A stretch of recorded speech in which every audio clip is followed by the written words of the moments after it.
Risers play offs అవకాశాలకు గండిపడింది.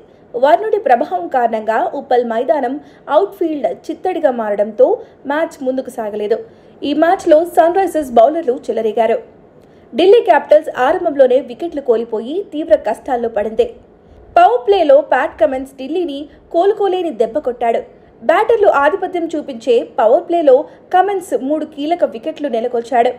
ఇక్కడే ఢిల్లీ పతనానికి పునాదులు పడ్డాయి. మిగతా బౌలర్లు కూడా రాణించడంతో ఢిల్లీ 133 పరుగులకే పరిమితమైపోయింది.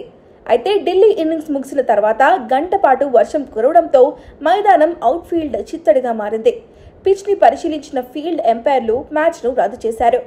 దీంతో ఇరు జట్లకు చెరో పాయింట్ దక్కింది. అయితే ఆ ఎఫెక్ట్ ఎస్ఆర్హెచ్ ప్లే ఆఫ్స్ అవకాశాలపై పడింది. ఫలితంగా హైదరాబాద్ టోర్నీ నుంచి నిష్క్రమించింది.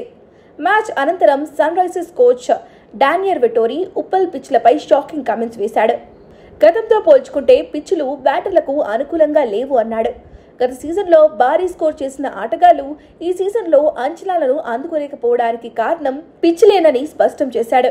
ఊహించని దానికంటే పిచ్లు భిన్నంగా ఉన్నాయన్న వెటోరీ ఉప్పల్లో 6 పిచ్లలో 2 పిచ్లు భారీ స్కోర్కు అనుకూలిస్తుండగా మిగతా 4 పేసర్లకు అనుకూలించాయని చెప్పుకొచ్చాడు.